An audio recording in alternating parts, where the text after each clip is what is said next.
Hey guys, just a reminder, if you want to hear all of these wonderful B Plus podcast episodes completely ad-free, make sure you head over to Patreon or Podbean, where we are the featured podcast this week. You can subscribe for as little as $1 a month up to $10 a month, where anything you want to help us with, it really helps out. It's going to help us grow the site. It's going to help us redesign some things, and everything that we get through this and through the advertising as well is all going straight back into the podcast so that we can get Aussie Graps out there for the rest of the world to hear about, for the rest of the world to see, so we can grow this mission of watch global, support local, and build indie wrestling.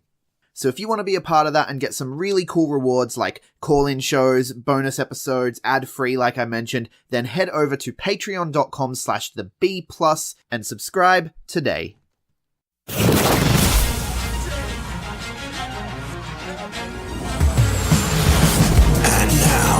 The B Plus Wrestling Podcast. Watch global.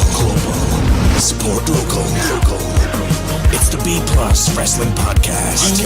The move. Might not be an A, but you are a B plus. Check it out. Here we go. You wanna mess with us? Cause we're steady on the ground, steady on the ground. Hola, buenos dias, buenas tardes, buenas noches. Good morning, good afternoon, and good evening, ladies, gents, and non-binary friends. I'm your host, Big Boy Mikey. It's a Tuesday, and you know what that means. It's time for episode 2 of Loco Por Lucha Libre. Yes, we have a name. My fearless tinfoil hat-wearing boss, Old Greg, came up with a title, and I loved it. He does make some shit sound good sometimes, I guess.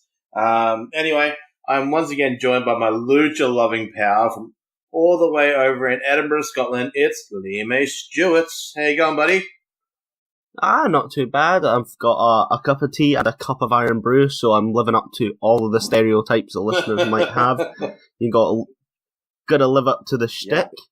Yeah. I've been picking up little bits of Australian lingo from friends, from the Iconics. So, you know, if I start saying everything schmick, you know, there we are. I'm growing. Excited to talk about some Lucha Libre. You know, it's been a hell of a busy week with Mania week, so I'm also glad just to not have to watch any wrestling this week. Right, yeah, it's been a mountain of a week. There's so much I've missed out on and still need to watch, but I'll get there. But how was my Spanish opening? Was it not too insulting? Not too? Oh, it was fantastic. I use the app Duolingo to try and learn Dutch, and sometimes I forget that like I'm in public, and it has the section where you have to speak the words. So it'll be like "Ik am de jongen, ik am de vrouw," and I'll be saying it, and I'll not be picking up what I'm saying, and I start shouting it, and then realise I'm shouting angrily in Dutch on a very busy bus in the middle of the city centre. So anytime anyone speaks another language that they don't know, I always appreciate it, even if it goes incredibly badly, like Mauro Ronaldo trying to say any foreign name.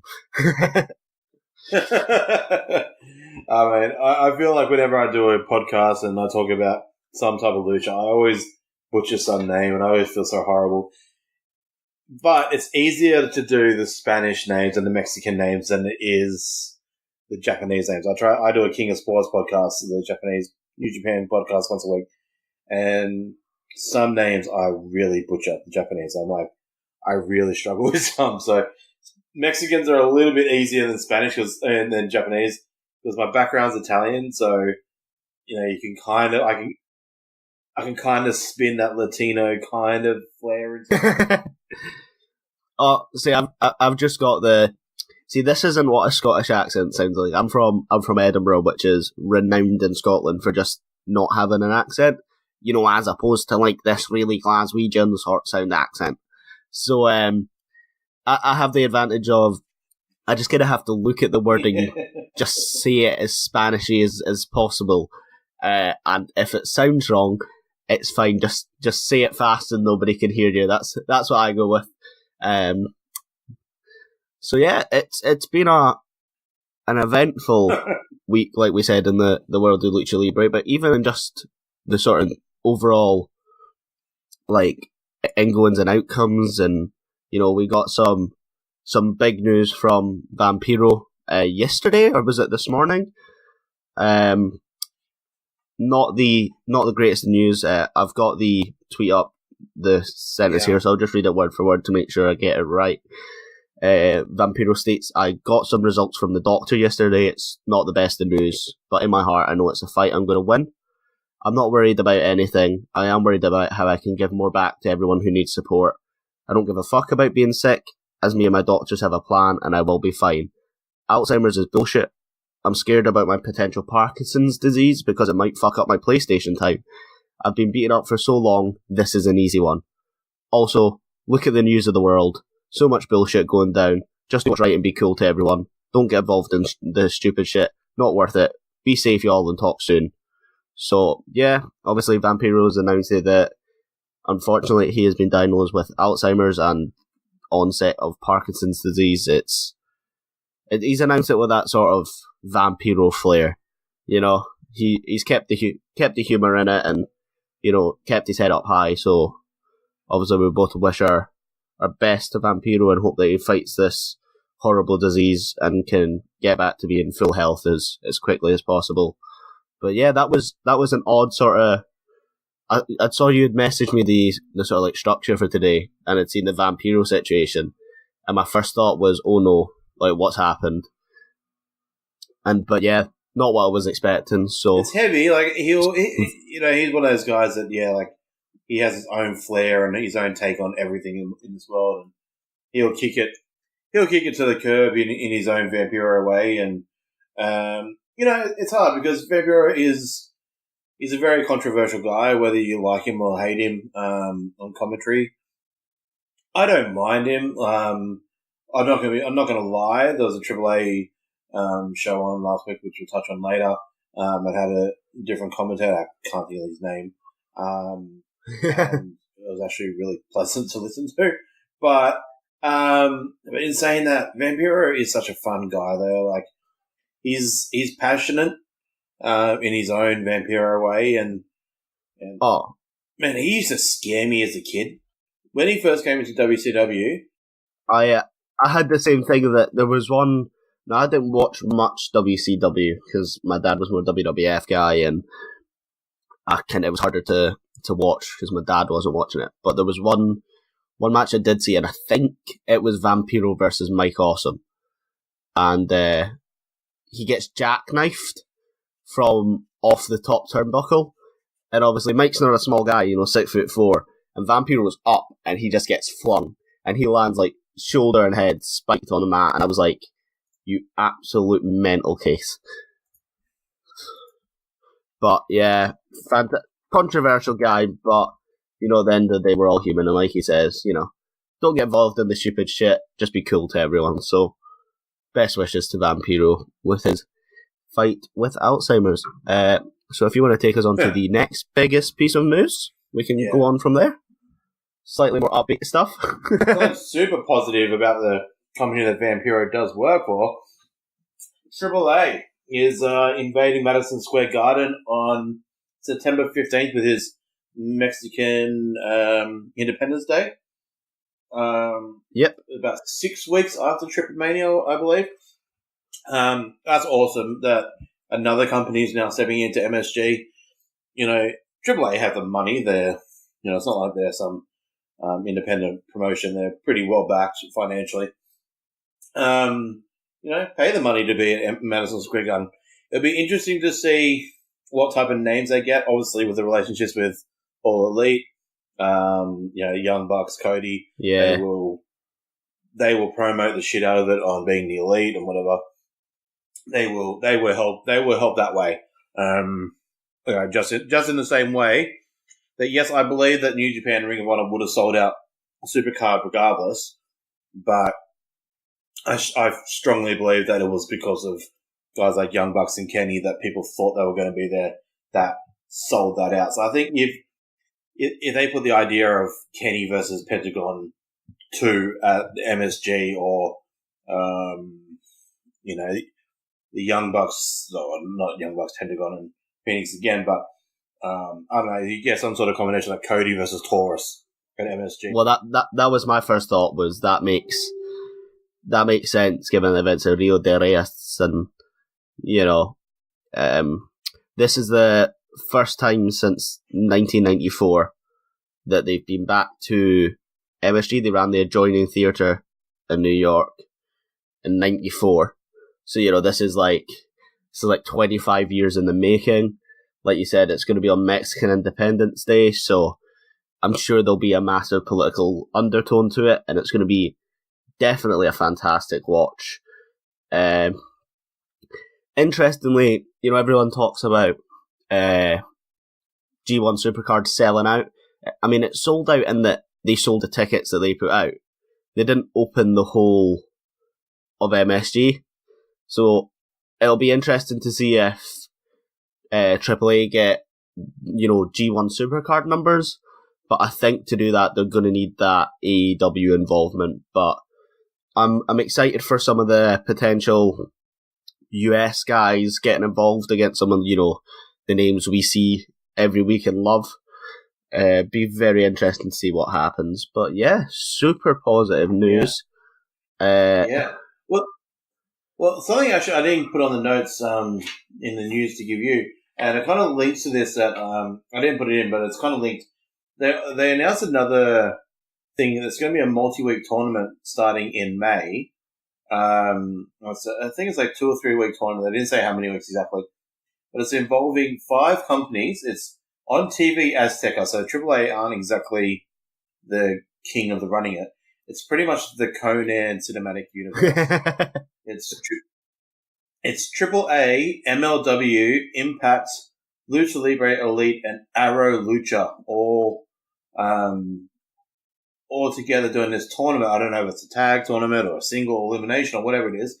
But that could be cool for MSG if they start building. They've already got a relationship with Impact. They've got a relationship with AEW. They're building a relationship with MLW. So if all 3 of those American companies help out with AAA at the MSG yeah, could be big. Absolutely. I mean, like you got lots of Johnny Morrison there. You got Eddie Edwards. You got Moose. You got Killer Cross doing both. You got Scarlett Bordeaux. I mean, have her. She'll sell tickets. The combinations are endless. Like Jordan Grace, Tessa Blanchard. There's that Tessa Blanchard aspect that Tessa versus Shani or Tessa versus with Tyre or something like. There are so many cool combinations that you could do.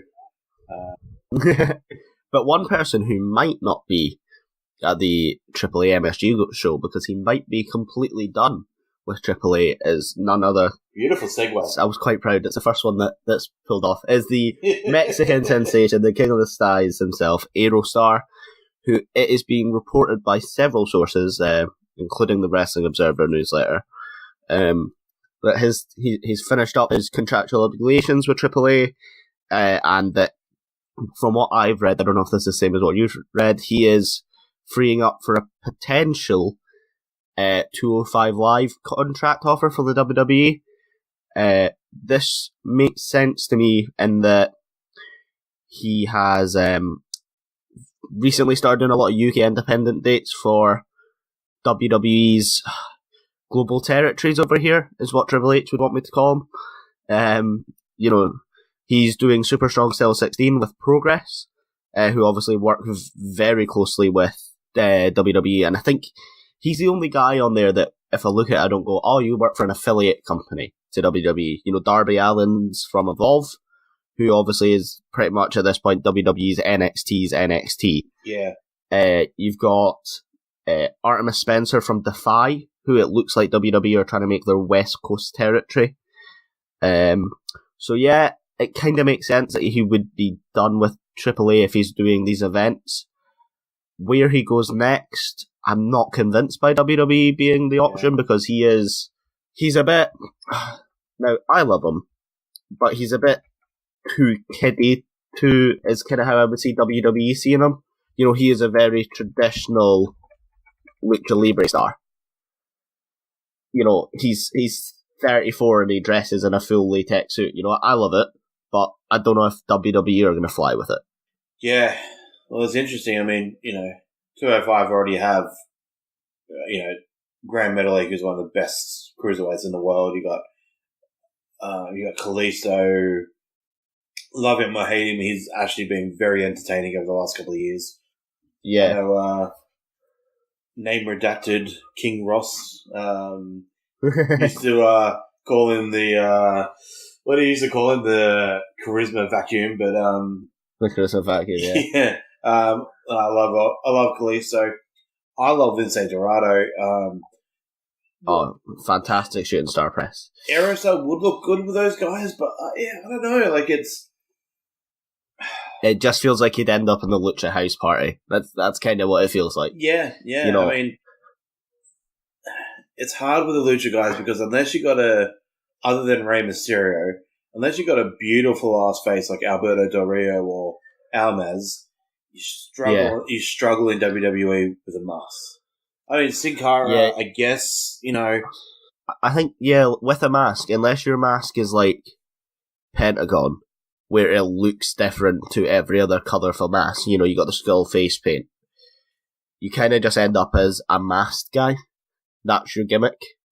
All commentary will talk about is how you've got a mask. I was a big fan of, obviously it's a fan of Crystico Mystico, fan of original Sin Cara, I'm a fan of current Sin Cara. I think Kalisto is one of the most underrated performers in WWE, and all these guys do is get called Lucha. That's the problem. It doesn't really translate to the mainstream audience because they get used to appeal to the kids, which is great. I bet they enjoy the merch money from Lucha House Party tops for kids, but it doesn't give you massive sort of longevity. And it was, I always remember the Gran Apache quote, who actually trained Aerostar, which is that the most important thing is to have a long lineage and not a short, it's important to have a long lineage and not a short burning fire.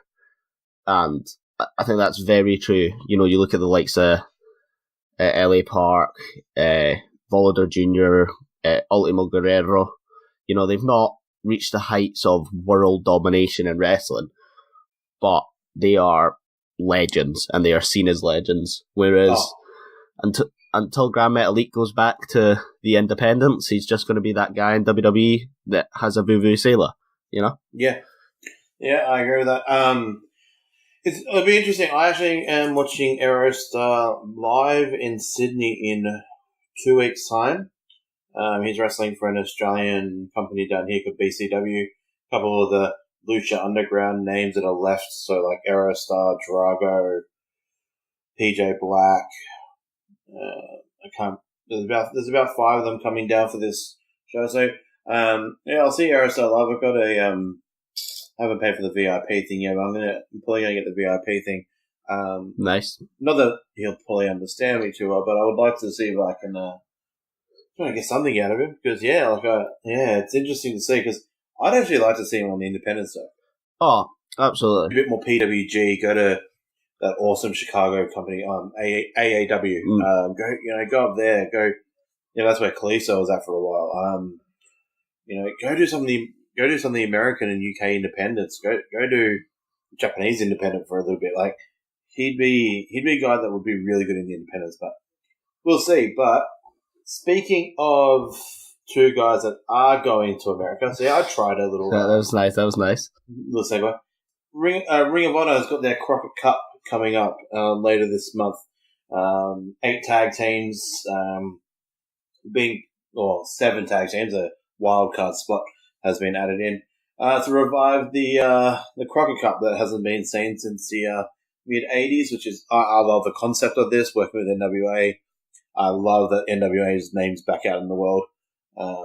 It's really good. Nick Aldis is a fantastic NWA champ. I love that guy. So CMLL, they did announce a couple of weeks ago that CMLL would have representation in there. They announced the 2 men that will be representing CMLL It is two guys that was in Ring of Honor last year for. Yeah. There was the Survival of the Fittest tournament. They were both in that. Stuka Jr. and Maya Guerrero. They were both, they'll be tagging together in the Crockett Cup. Their first round matchup is against someone that's familiar to CMLL in Flip Gordon. And, one of the coolest wrestlers in the world in Bandito. So that's going to be an awesome first round match. But it in my opinion, kind of feels, yes, they've done Ring of Honor stuff, so I get that. Kind of feels a little bit flat in the team that they sent over. Like, I don't know if Ring of Honor, CMLL, Ring of Honor after these two, or CMLL went, hey, we'll send these two. But, I'd love to see the Dynamiters go over there, or El Sky team or something. I don't know. But, Stuka Jr. and Maya Guerrero are fantastic. They're great talents. But, it just feels like I'd love to see a really good CMLL team get sent over. But, yeah, I mean, like you said, this is the first Jim Crockett Senior Memorial Tag Tournament since 1988. That one was won by Lex Luger and Sting. This card overall, it's interesting. You got some weird teams in there. Like you said, you got Flip Gordon and Bandito facing off against Guerrero Maya Jr. and Stuka Jr., who's off the back of a really strong week in Super Friday, which we'll talk about later. You've got Villain Enterprises being represented by Brody King and PCO against, and this is where we get to the Japanese names, Satoshi Kojima and Yugi Nagata. We get, and this one's odd, but also, just problematic. You've got the Rock and Roll Express and Gibson and Morton versus the Briscoe brothers. The less said about them, the better. And then whoever wins the wild card battle royal will face off against, and I didn't know much about this team, the War Kings, Crimson and Jack Stain. From doing a quick read, they're both former Marines or both former military personnel turned wrestlers. Both look terrifying, and I could see them having they'll probably go out in the first round to whoever wins the battle royal, because the battle royal will probably have like the Lucha Bros in it or the Young Bucks, something mental. But then also just in the singles matches, you get Sienna, obviously of Impact fame, against the current NWA Women's Champion, Jazz. We get the National Championship match, Willie Mack facing off against Colt Cabana. I've never seen two names just spell out comedy match so well. And then Nick Aldis puts his NWA World Heavyweight Championship title on the line against the leader of the Villain Enterprises, Marty Scurll. So overall, it's a superb card for CMML to have representation in, but I tend to agree with you, and I feel like they could have sent more top-level names to, steal the show. Because, I don't know about you, but, that's got first-round knockout written all over it. But I'm sure them and Flip and Bandito will have a great match.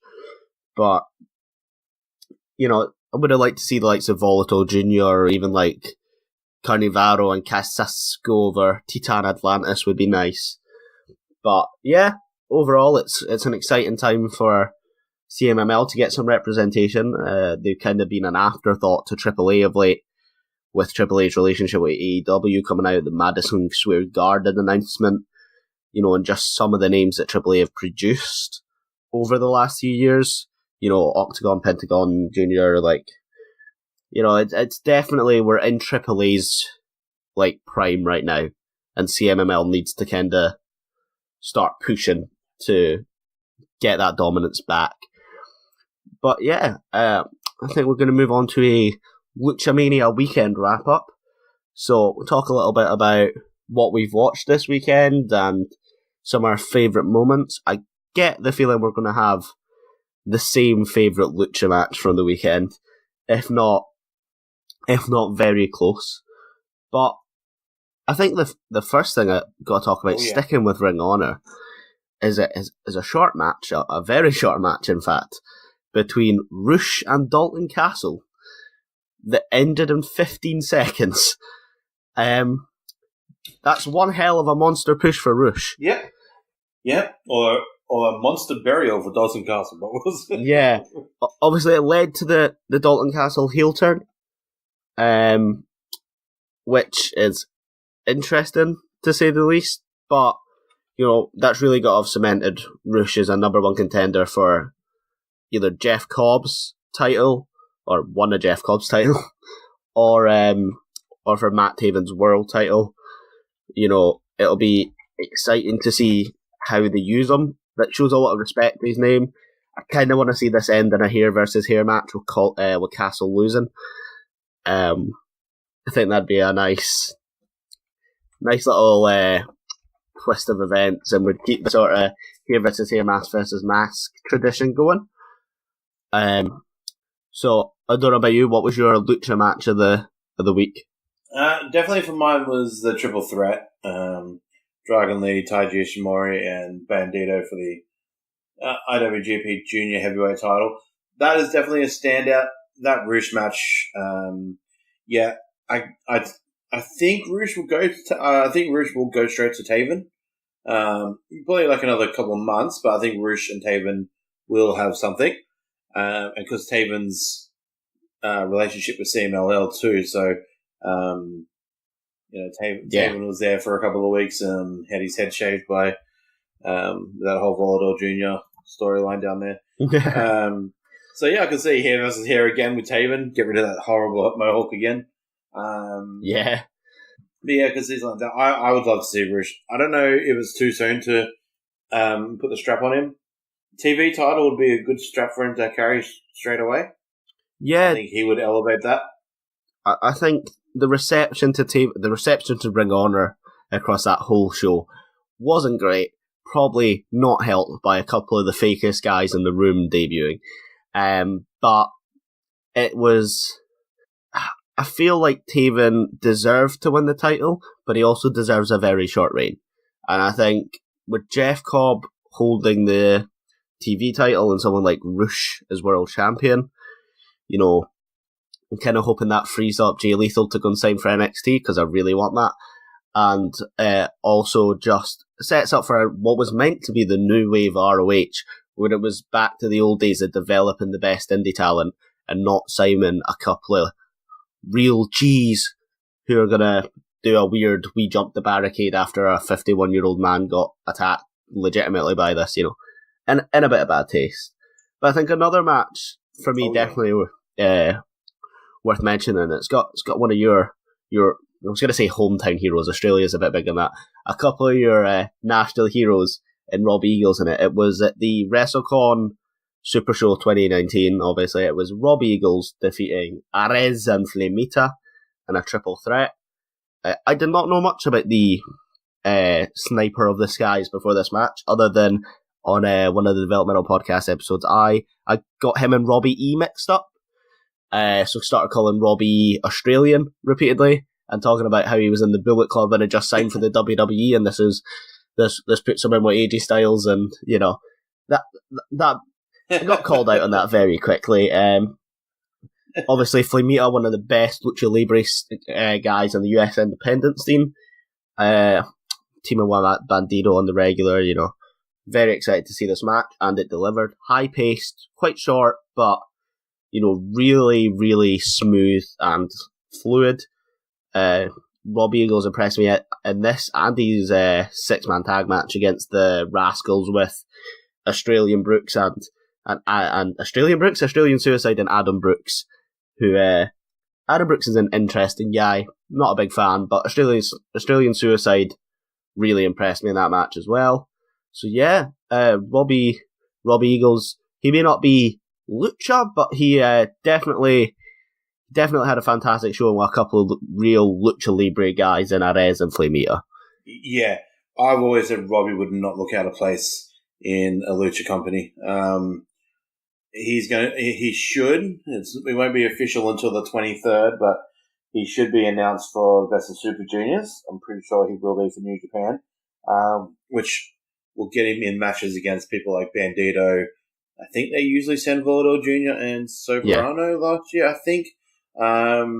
So seeing him against some of those guys is going to be amazing. He's got such a mixed bag. He can work a technician match with the likes of, like I've seen him when Progress came down to Australia and did a Progress tour last year. Him and Travis Banks had a match that tore the house down. Just fantastic. They go back years. Yeah. Travis Banks being from New Zealand. He can have a technical match with someone like that. He can face someone like a Jonah Rock. Have you seen Jonah Rock live? I've seen Jonah Rock live. He is a monster. He's a beautiful man and a monster. I can't say much more about him. Him and Robbie have had some of the best matches I've ever seen. Robbie and Ospreay have had. Oh, that sounds tasty. Robbie and Will Ospreay. So about 18 months ago, just sidetrack off Lucha here for a sec. Robbie and Ospreay had a match about 18 months ago now, nearly just under 2 years. August of 2017, that Ospreay and Robbie. I'll say, like, if Meltzer watched it, it'd be 5-star. Will Ospreay sort of shared that with the world, and that got the ball rolling with Robbie finally. Robbie was always that good, and he should have always had. But Will Ospreay started putting the eyes on the talent here. So, yeah, Robbie is fantastic. You can put on a match with anyone. I think in about 2 months, we're going to get Robbie versus Pentagon Jr. Ooh, tasty. Because when Pentagon Jr. comes down here for the World Series Wrestling Tour in June, Robbie's the world champion. Nice. Australia's got that thing and it's the same in Dublin, because obviously the wrestling over there exists and it's growing, but it's still in its infant stage in terms of like training schools and stuff like that. That obviously Robbie Eagles was trained by Madison Eagles, but Madison Eagles is only 35. She's only 6 years older than him, and that's like Finn Balor training wrestlers when he was 21 and had been wrestling for 3 years. It's crazy to me. Madison Eagles, to be fair, I don't know much about other than I saw some stuff in Shimmer and I think Shikara. Yeah. So, yeah, Madison Eagles is in 2011. This is how far this goes back. Was for PWI voted #1 women's wrestler in the world. Wow, 2011. So that's only 9 years ago. Over people like Brie, like Nikki and Brie and Natty and all those guys at the time, which I know is wrestling wise, not a great level. But 2 people that just won a title at Mania. If you look at their entourage or their trainers, Robbie and Madison, they trained Billy Kay, and Robbie was the head trainer for Billy Kay and Peyton Royce.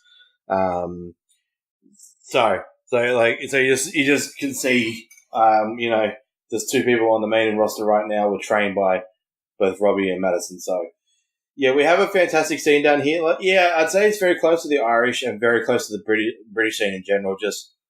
It just needs that fire. I mean, we've got so many good guys in them. Look at people like Tony Storm, Rhea Ripley, all doing their thing.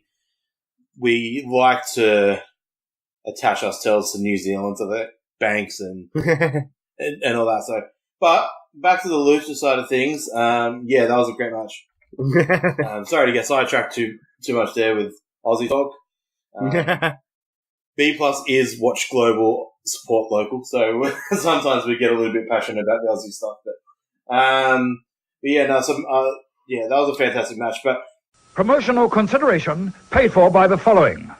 Hey everyone, just want to take a second to tell you about one of our new sponsors, OUTBREAK NUTRITION. OUTBREAK NUTRITION are creating supplements for survival, sharper minds, quicker reflexes, all the energy you need to take your performance to the next level, whether that be on the field, in the gym, on the gaming field. That's right, they have specifically designed gaming supplements as well to help you focus on those late night sessions. They even sell coffee, you guys, at OUTBREAK NUTRITION. You can get coffee pods, you can get coffee beans, you can get supplements for the bedroom as well if you want to enhance your performance there. These are performance enhancing supplements for every aspect of your life, specifically designed by gamers, for gamers, to stay fit and healthy in the gym, to stay sharp and focused on the game, and to dominate in all areas of life. So check out OUTBREAKNutrition.com, and for being a listener of our podcast, they will give you 10% off your order when you enter the code B+. That is BPLUS at checkout.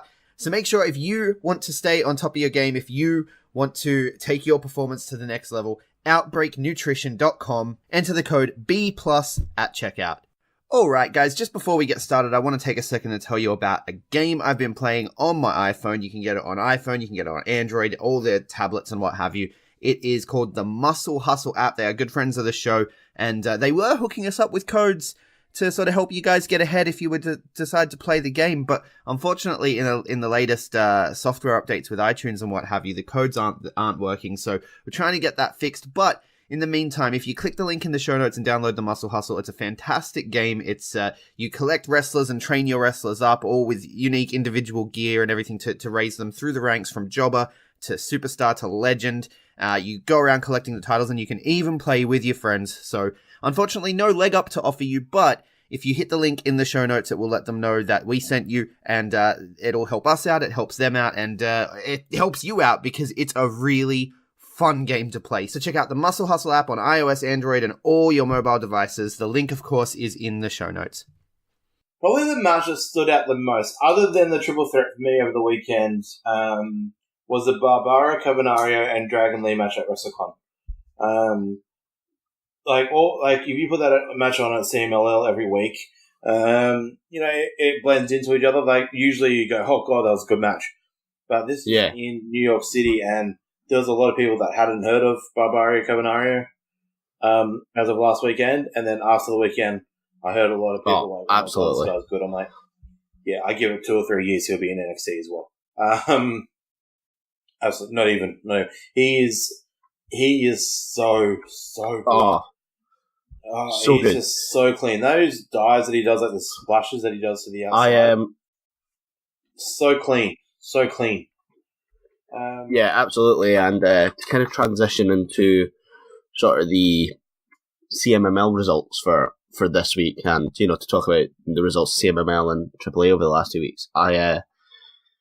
Barbaro Cannavario had a fantastic six-man tag match this week. So a week ago, with Mr. Niebla Negro Casas against Atlantis Jr. and Titan, and he looked fantastic in that.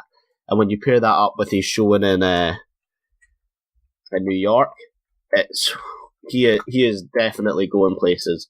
He's only 25. He's trained by some of the sort of the best trainers in Mexico, in Apolo Dantes and Antonio Gomez Medina. So he's definitely destined for the stars. I hold a special spot with him because he shares a birthday with me outside of the year, but also just his look. It just works perfectly for NXT. He doesn't need to talk because of his look. You could pair him up with. This would be an odd one, but obviously Stokely Hathaway signed with NXT. One of the best talkers around.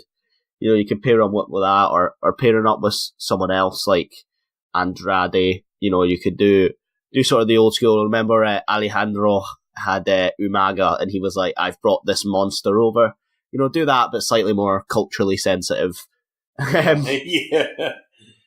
But yeah, he is fantastic. He's had time in CMML in New Japan. He has obviously lost his match to El Gallo in a match versus match, and it was possibly the best thing that happened to him. And obviously, it was part of that tag match with Rush, where Matt Taven lost his hair the first time. Yeah. So, very excited to see the future for this guy. And he was part of what I thought. I don't know. Have you seen Super Friday? Yeah, both Super Fridays. Yeah. With when he tagged with Niebla and Casas against Atlantis. Yeah. Titan and Junior Atlantis. So he wasn't in the best match of the night by far, but it was still superb. I've got my highlights for last week's Super Friday were Stuka Jr., Flyer, and Audaz versus Mephisto, Luciferno, and Hefesto. I thought that was fantastic. Stuka Jr. proving why he might be why he's going to the Crockett Cup, and planted the seeds for a Mephisto feud, which Mephisto's fantastic. I'm very excited to see that. I don't know if you're as high on Mephisto as I am. I love Mephisto. He's another guy that CMLL he's exactly 50 years old at the moment. is another guy, kind of like Park at the moment. I kind of forgot to talk about that before, so I'll just quickly roll that off my tongue at the moment. Speaking of 50-year-olds, Park had a killer weekend at Major League Wrestling over the weekend. He is a fucking superstar in Major League Wrestling. He's one of the number one guys. Wins a freaking 40-man battle royal that included all the hot guys like Penta, Phoenix, MJF, and all those guys. LA Park is doing cool shit. And speaking of 50-year-olds doing cool shit, Mephisto is awesome. Mephisto is fantastic. And Cassis as well, but Mephisto. It's like with CMLL, there's this really hotbed of young talent between the ages of 20 and 30. So like Barbaro, all these sort of guys. And then there's that middle crop that, kind of floating about. But then there's the 50-year-olds, the 49 to like 55-year-olds that are just killing it. Mephisto, Cassis, Park, all these sort of guys. Ultimate Guerrero, I'm pretty sure is close to 50. Be in his 40s at least. These guys are just they kill it. Absolutely. So I thought that match was fantastic. I enjoyed the Demons as a unit. They tend to be great bases. They don't have the fanfare, I think, of NGD or Los Guerreros like Buenos, but they're always consistent and fantastic. I think another match that from this week's Super Friday I really enjoyed was the Lightning match between Hechicero and Felino. I was concerned watching this because of the dreadful match Felino and Polvoro had. The Lightning match they had a couple of months back was dreadful. But I think Hechicero is better than Polvora, at least for me. But I wasn't sure if Felino would work well with him. And, Triple A was running a show the same night, and I think it showed because CMML went all out this Super Friday, and it was fantastic. Great to see everyone working their arse off, and that was probably the highlights from this week's Super Friday for me. Obviously, we had the main event of Caristico El Valiente Volador Jr. versus Terrible Gilberto El Borica and Bestia del Ring, and that was fine. It wasn't much. Didn't expect much. I can expect more from the likes of Caristico and Volador Jr. because they are so good. But apparently Volador was nursing an injury this week, so be interesting to see where they go going through.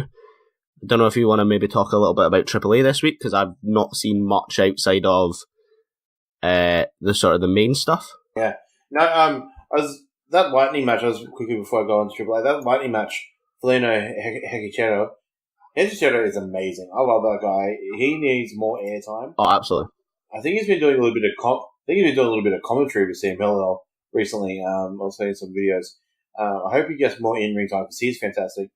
Yeah, look, that main event, the six-man tag, it's kind of a copy and paste from the week before. Did you watch the week before Super Friday? Yeah. With Naito, yeah. Yeah, that was it's pretty much a copy and paste, but you took Rush and Naito and put in Boroika and Bestia. So kind of took a step down from the week before because that main event 2 weeks ago was fucking awesome. Valiente, Volador, and Caristico against Terrible, Rush, and Naito. Like, obviously, with Naito and Rush involved, it's always going to be fun. But did you watch the Barbaro Cavanaro match the week before as well? That was so good. Oh, so good, so good. Verestero and that whole La Sangre Dinamitas, they are so fucking good as a team. Fantastic. They need to get it. I should say get out of CMLL, but they should get out of CMLL. Yeah, they did a little bit.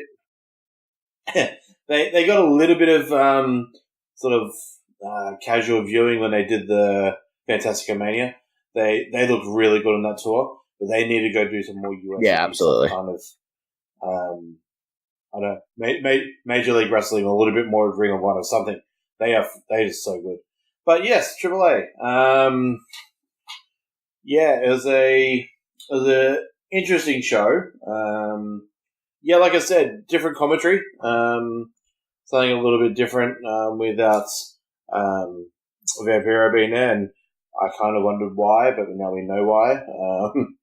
So I can't for the life of me remember the guy that took over, but he sounded good. So I like that. It was something a little bit different. I like the main guy that's always with Vampiro anyway. He's really good. Yeah, I can't think of his name either.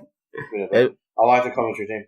I'll just quickly smash through the results, and I'll just say, put a couple of highlights there. The show opened up with a three-way with Cosmico, Kamixi, and Excalibur.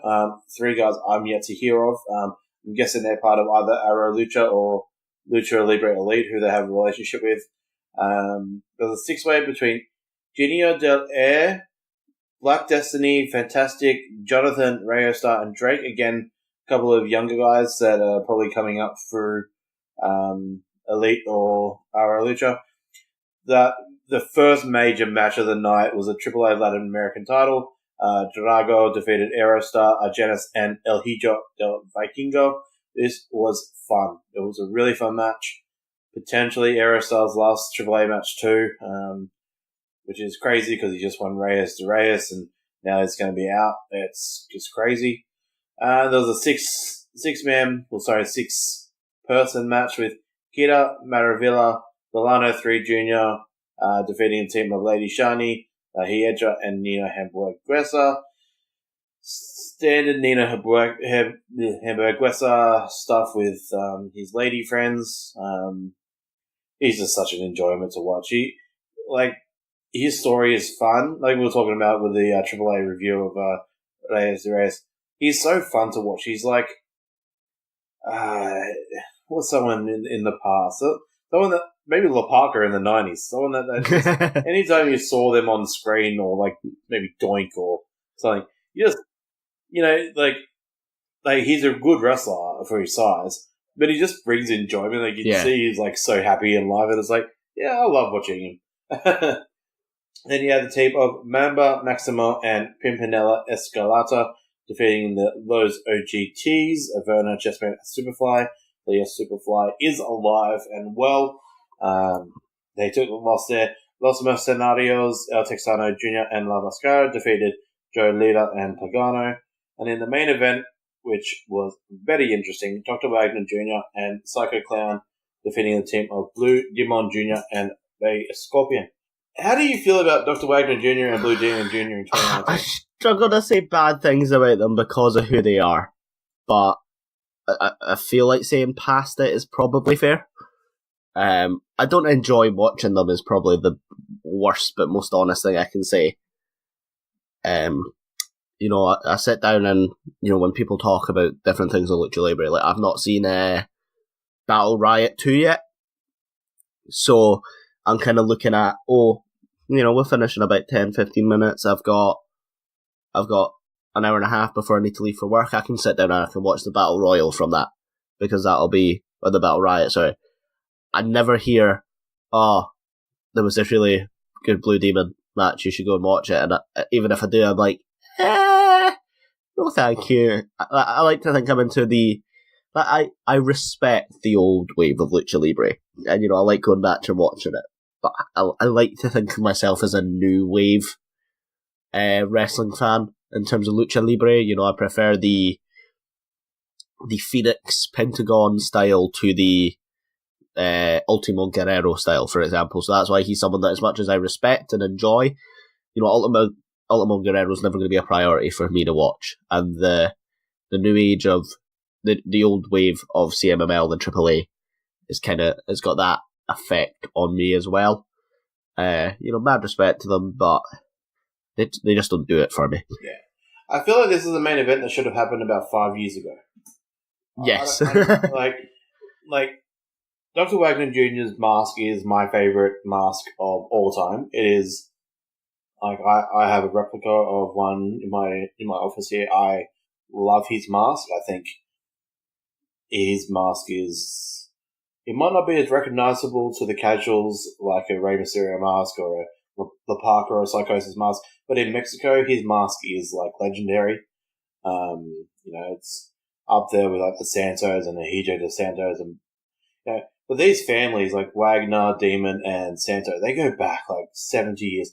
And like you said with the respect thing, I think that's the only part that gets me interested in seeing that match at Triple A now. I know that the match is going to be shit. Yeah. It's going to be a shit match. Be honest, it's going to be shit.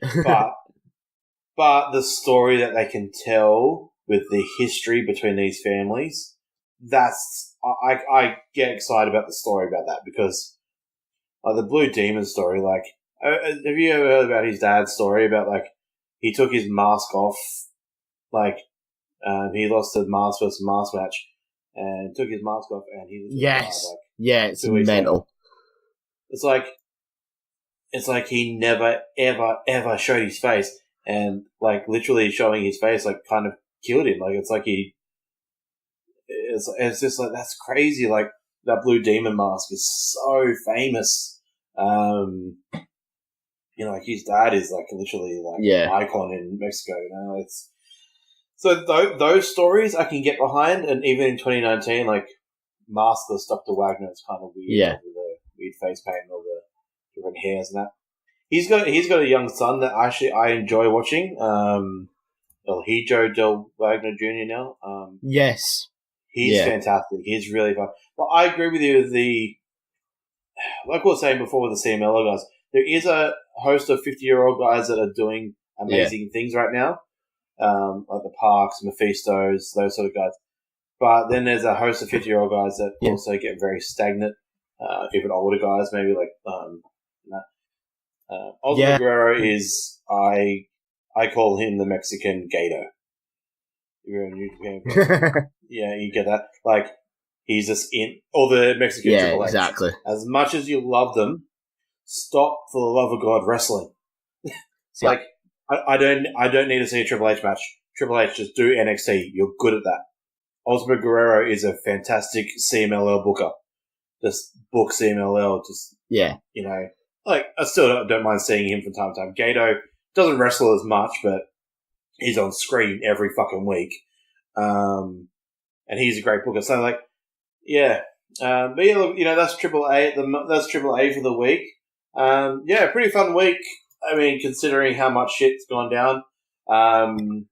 Mania, we can't even talk about anything cool about Lucha guys in WWE this week because usually... Andrade lost the Battle Royal, Mysterio got squashed. Yeah. Mysterio was WWE's Dalton Castle for the week. See, I spent the last 5 minutes trying to think what my number one Lucha Libre mask was. And I think I settled on Dr. X. Big fan of Dr. X's matches. Okay. Or for me it was Caristico. Not Caristico. Caristico's up there, but La Sombra. I love the La Sombra mask design coming out to black skinhead. Or in terms of just badass, can't look past Mil Muertes. That's a cool mask. Yeah. That's a cool idea for a cast in a couple of weeks. We'll do our top 10 favorite masks. Definitely. There you go. Yeah. But speaking of top 10, perfect segue. Superb transition. A new segment that we're adding to the cast this week, going forward. We're going to have this, kind of a top 5, top 10, take it as you will. Our power 5 or power 10, whatever you want to take it as, for the week.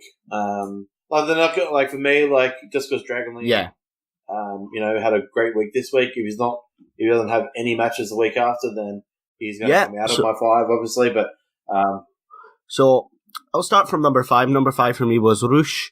It didn't necessarily have a show-stealing match, but I think in terms of moment and what it could mean for him, I think I wanted to put him there number 5. In terms of if we kayfabe it a little, he's got a ton of momentum behind him now. Number 4 was Hechicero, following that Lightning match at Super Friday against Felino. I thought it was really good. Kind of carried Felino a bit, and interesting to see where they take them. Number 3 for me is Stuka Jr. Obviously, he has been announced for the Crockett Cup, which is a big deal, and also had that fantastic 6-man tag on Super Friday. Then I put number 2, I put Phoenix. It's kind of hard for me to take the Lucha Bros out of anything because I love him. Had one of those proper indie weekends where he was on anything, and had one of I squealed like a child at watching WrestleCon when out come the Lucha Bros, no one here wants to fight us. We get that. Hey, how about we fight each other? And I was just like, yes, please. And I assumed Pentagon would win, but nope, Phoenix got the win with a surprise roll up, which was nice. So yeah, fantastic. But number one, and I think it's fairly obvious. Number one, it's the modern day Ultimo Dragon. It's Dragon Lee, and on the last cast, we predicted that he would win the ROH match, win the title, and they'd do something with Hiromu, and it indeed looks like that's what we're going to get. Had a fantastic match against Taishi Ishimori and was it Bandito? Bandito? Yeah. Bandito. And tore the house down exactly as you would expect. Looks $1 million. Is probably going to be the face of Lucha Libre in America and Japan for the next 5 years. So yeah. Yeah. We got two similar. Number 5 is a man that was in that triple threat, Bandito. Similar to your reasoning behind Phoenix, Bandito just looked like he was in everything over the Mania weekend. Nearly every WrestleCon show I saw Bandito's name on a card. Yes, he takes a lot of losses, but he damn well looks good in all of them. He is phenomenal. That spot that he had against Dragon Lee and Ishimori from the top rope, the fall away slam thing, that's just so impressive that he got both in there. Like, I did not think his arms were going to fit both the guys, but he managed to get it. It was just amazing. Number 4 for me is another guy who had maybe a breakout weekend with Barbaro Cavernario. We touched on him here already on the cast a few times. He is the future. He'll be a superstar within a couple of years in WWE or New Japan or something. He will be huge. Rush, again, I agree 100% with your statement there. It wasn't about the match. Rush did have a good match 2 weeks ago on Super Friday, which was fine. But the moment itself, just Rush, the whole Munoz family looked dominating this week. Number 2 for me is LA Park. Like I said, he had a really big weekend for MLW. Again, this guy that was mixing up with the likes of Eddie Guerrero and Psychosis 25 years ago on WCW. Danced around with a chair looking like a joke in the opener. He was always fun, but he was always kind of the joke of the Lucha division in WCW. And here he is at 51 or 50, dominating a major league wrestling promotion in America that is doing great things itself. And number 1, Dragon Lee for me. He is a modern day Ultimo Dragon. It's scary to compare it, but he is.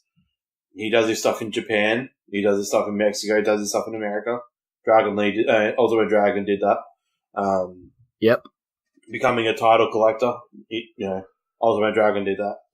One of the most famous photos ever with Ultimo Dragon, like hands in the air, and he's got about 10 belts strapped around his arms and around his neck. And I want to see Dragon Lee replicate that. But he is fantastic, and yeah, I can't wait for Dragon Lee Hiromu Takahashi rematch. There's going to be so much emotion behind that. Yeah, just as long as no one destroys their neck. That's yeah, absolutely. Yeah. So overall, it's been a superb fortnight. I was going to say fortnight for Lucha Libre. I've had real fun watching it. Bit tired out. I'm looking forward to it. I'm taking this week off of wrestling. I fell asleep during Raw because I was tired.